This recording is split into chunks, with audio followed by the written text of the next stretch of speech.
భారత రాజకీయ చరిత్రలో ఒక ప్రాంతీయ పార్టీ 4 దశాబ్దాలకు పైగా చెక్కు చెదరని ఆత్మ విశ్వాసంతో అపారమైన జన ఆదరణతో నిలబడటం సామాన్యమైన విషయం కాదు. 1982 మార్చి 29న విశ్వవిఖ్యాత నట సార్వభౌమ నందమూరి తారక రామారావు తెలుగువారి ఆత్మ గౌరవ నినాదంతో నాటిన ఈ మొక్క నేడు మహావృక్షమై కోట్లాది మంది తెలుగువారి గుండెల్లో సుస్థిర స్థానం సంపాదించుకుంది. టీడీపీ ప్రయాణం కేవలం ఒక రాజకీయ పార్టీ ప్రస్థానం మాత్రమే కాదు, అది తెలుగు జాతి ఆశలు, ఆకాంక్షలు, సంక్షేమం, అభివృద్ధి మరియు ఆత్మగౌరవం యొక్క ప్రతిరూపం.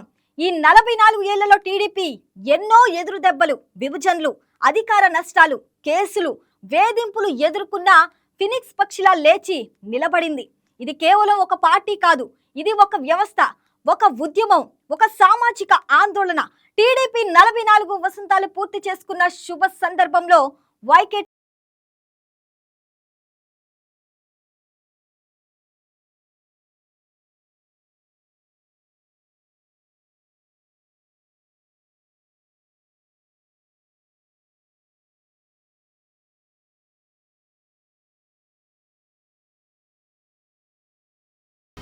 హైదరాబాద్లోని ఎన్టీఆర్ నివాసం బయట వేలాది మంది అభిమానులు గుమికూడారు. సినిమా రంగంలో కొలువుదీర్న దేవుళ్లకు జీవం పోసిన మహానటుడు నందమూరి తారక రామారావు ఆ రోజు మరో పాత్రకు సిద్ధమయ్యారు. తెలుగు జాతి నాయకుడిగా తెలుగువారి ఆత్మగౌరవం అనే నినాదంతో తెలుగుదేశం పార్టీ అవతరించింది. అది కేవలం ఒక రాజకీయ పార్టీ పుట్టుక మాత్రమే కాదు, తెలుగు జాతి చరిత్రలో ఒక కొత్త శకానికి నాంది. అప్పటి రాజకీయ వాతావరణంలో కాంగ్రెస్ పార్టీ నిరంకుశంగా వ్యవహరిస్తోందని, తెలుగువారికి తగిన గౌరవం దక్కటం లేదని ఎన్టీఆర్ ఆవేదన చెందారు. ఆ ఆవేదన ఒక ఉద్యమంగా మారింది. ఏడాది తిరగక ముందే 1983లో టీడీపీ అఖండ విజయం సాధించింది. ప్రజలు ఎన్టీఆర్ కు నేరుగా అధికారం అప్పగించారు. భారత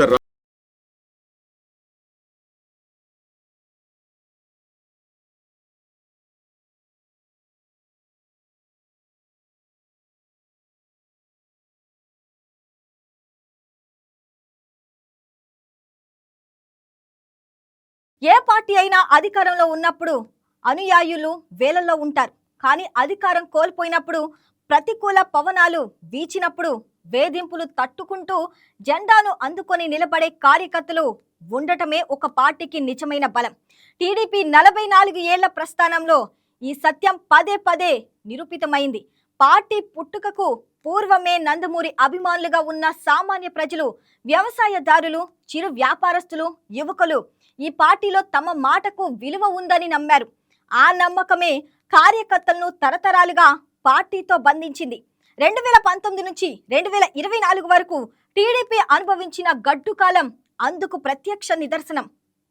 ఈ 5 ఏళ్లు అధికార పక్షం దాడులు, అక్రమ కేసులు, రాజకీయ వేధింపులు నిరంతరం కొనసాగాయి. ఎందరో నాయకులను జైలుకు పంపారు, ఎందరో అభ్యర్థులపై కేసులు బనాయించారు, పార్టీ కార్యాలయాలపై దాడులు జరిగాయి. అయినప్పటికీ మండలంలో, గ్రామంలో పార్టీ కార్యకర్తలు చెదిరిపోలేదు.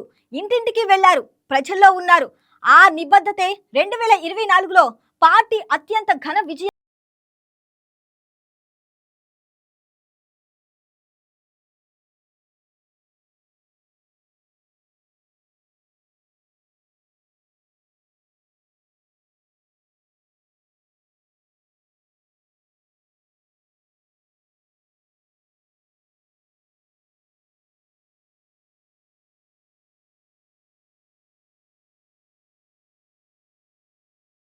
ఇవన్నీ పార్టీ ఎంతగా కేడర్ ఆధారిత సంస్థగా పనిచేస్తుందో చెప్పకనే చెప్తున్నాయి.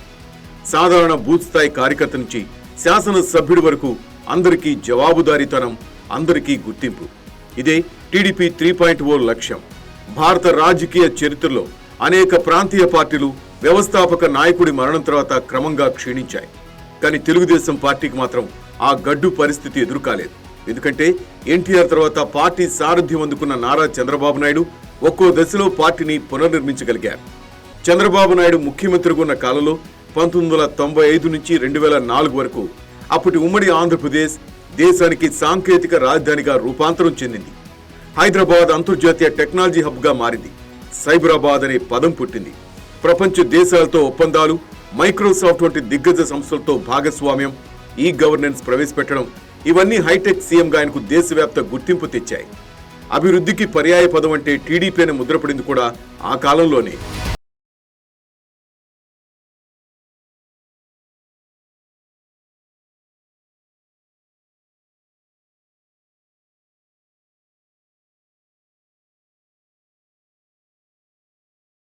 ఇక 2014లో తెలంగాణ విభజన అనంతరం ఆంధ్రప్రదేశ్లో చంద్రబాబు తిరిగి అధికారంలోకి వచ్చారు. రాజధాని లేని రాష్ట్రాన్ని నిర్మించే బృహత్ సవాల్ను స్వీకరించారు. అమరావతి నిర్మాణానికి శ్రీకారం చుట్టారు. 5 ఏళ్ల పాలనలో పలు అభివృద్ధి కార్యక్రమాలు అమలు చేశారు. 2019లో ఓటమి తర్వాత కూడా స్థిరంగా నిలబడి 2024లో మళ్లీ అఖండ విజయం సాధించి ముఖ్యమంత్రి పీఠం అందుకున్నారు.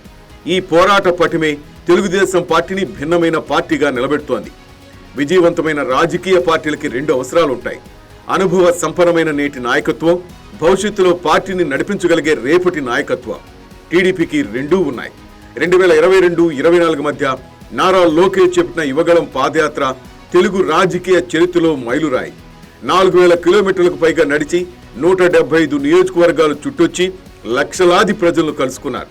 అది కేవలం ఒక యాత్ర మాత్రమే కాదు, ఒక నాయకుడు ప్రజల్లో ఒకటిగా కలిసిపోవడం, వ్యవసాయదారుడింట్లో భోజనం చేయడం, చేనేత కార్మికుడి వేదన వినడం, గిరిజన విద్యార్థితో కూర్చుని మాట్లాడడం. ఈ అనుభవాలు లోకేష్లో నాయకత్వ పరిపక్వతను తీసుకొచ్చాయి. ఆ యాత్ర ఫలితం 2024 ఎన్నికల్లో స్పష్టంగా కనిపించింది. లోకేష్ మంగళగిరిలో భారీ మెజార్టీతో విజయం సాధించారు. ఇప్పుడు ఐటీ మంత్రిగా బాధ్యతలు నిర్వహిస్తూ స్కిల్ డెవలప్మెంట్ వంటి కీలక విభాగాలు నిర్వహిస్తున్నారు. ఆధునిక సాంకేతికత, సోషల్ మీడియా వ్యూహాలు యువ ఓటర్లు చేరుకోవడంలో తన తండ్రి కన్నా భిన్నమైన మార్గంలో నడుస్తున్నారు.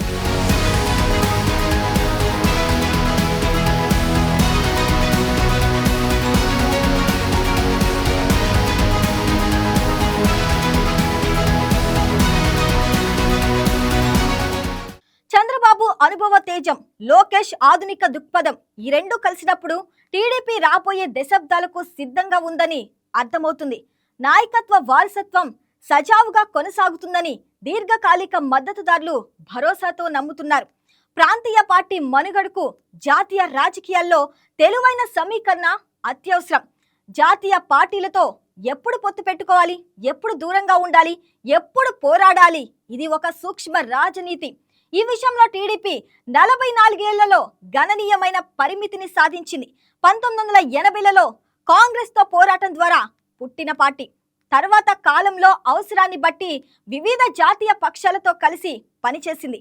1999, 2004 కాలంలో ఎన్డీఏ సభ్యుడిగా కేంద్రంలో మిత్రపక్షంగా పనిచేసింది.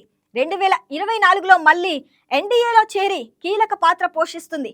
కేంద్ర కేబినెట్లో మంత్రి పదవులు, ఆంధ్రప్రదేశ్కు అవసరమైన నిధులు సాధించడానికి నిరంతర ప్రయత్నాలు, రాష్ట్ర ప్రయోజనాలను ముందుంచి కేంద్రంతో చర్చలు, ఇవన్నీ టీడీపీ జాతీయ రాజకీయ చతురతకు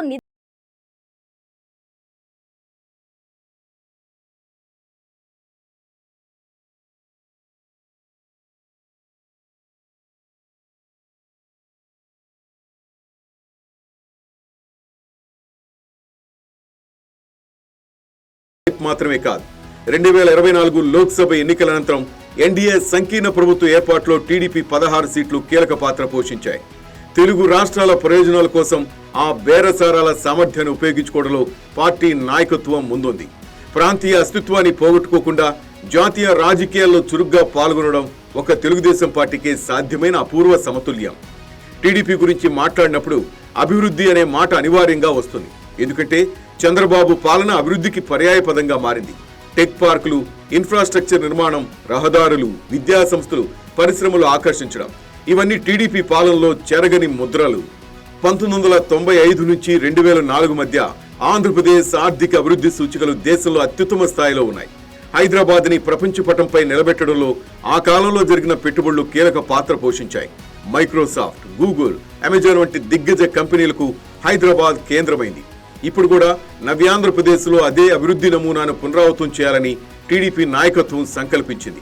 2024లో మళ్లీ అధికారంలోకి వచ్చిన తర్వాత అమరావతి నిర్మాణం పునఃప్రారంభించడం, పెట్టుబడులు ఆకర్షించడానికి నిరంతర ప్రయత్నాలు, స్కిల్ డెవలప్మెంట్ కేంద్రాలు, ఇవన్నీ పార్టీ తన అభివృద్ధి మంత్రాన్ని మళ్లీ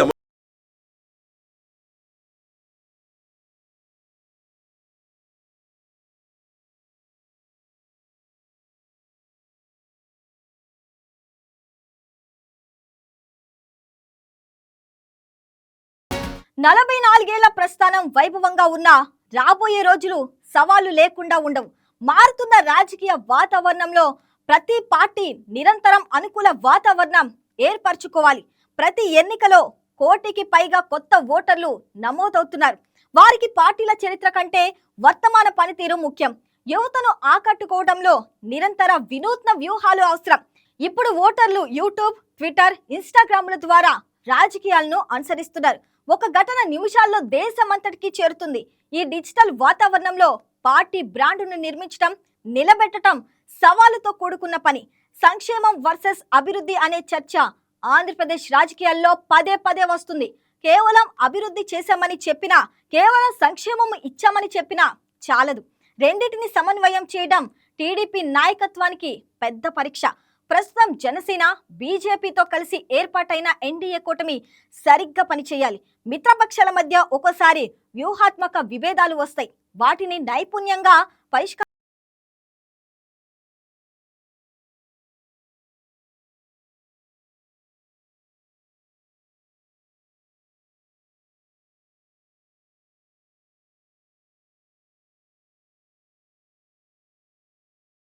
ఈ చరిత్రలో ఒక సాదృశ్యం పదే పదే కనిపిస్తుంది. ప్రతి ఓటమి తర్వాత మళ్లీ లేవడం. 2004లో ఓటమి, 2009లో మళ్లీ ఓటమి. ఆ సమయంలో పార్టీ శాశ్వతంగా అస్తమించిపోతుందని అనేకులు అనుకున్నారు. కానీ 2014లో రికార్డు సీట్లతో తిరిగి వచ్చింది. 2019లో మళ్లీ ఓటమి. కానీ 2024లో ఎవరూ ఊహించని అఖండ విజయం.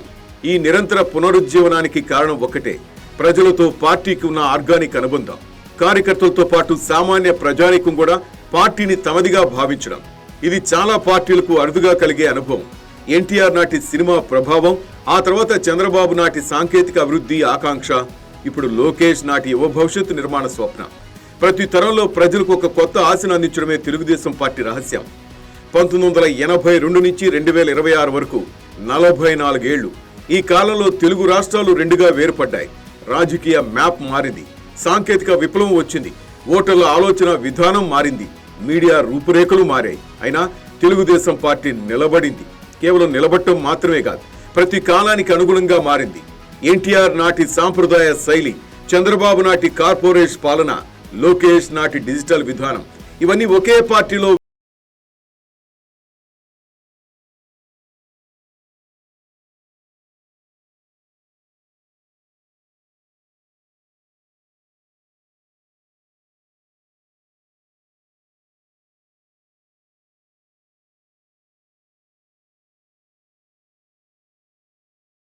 నలభై 44వ వార్షికోత్సవం జరుపుకుంటున్న సందర్భంగా పార్టీ నాయకత్వం, కార్యకర్తలు, మద్దతుదారులు ఒక్కటే సంకల్పంతో ముందుకు సాగుతున్నారు. తెలుగు ప్రజల ఆశలు, ఆకాంక్షలకు తగిన న్యాయం చేయటం, అమరావతి రాజధాని నిర్మాణం, ఆంధ్రప్రదేశ్ ఆర్థిక పురోగతి, యువతకు ఉపాధి అవకాశాలు, రైతుల సంక్షేమం, ఇవన్నీ టీడీపీ ముందున్న లక్ష్యాలు. భారత రాజకీయాల్లో ఒక ప్రాంతీయ పార్టీ 4 దశాబ్దాలకు పైగా కార్యకర్తల విశ్వాసంతో, ప్రజల ఆదరణతో నిలబడటం సామాన్య విషయం కాదు. అది ఒక పార్టీ చరిత్ర మాత్రమే కాదు, అది ఒక జాతి ఆత్మగౌరవ చరిత్ర.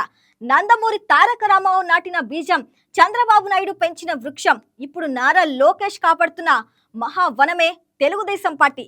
ఎన్ని జంజపాతాలు వచ్చినా, ఎన్ని ప్రతికూలతలు ఎదుర్కొన్నా ఫినిక్స్ పక్షిలా పుంజుకొని రావటం ఈ పార్టీ డిఎన్ఏలోని శక్తి.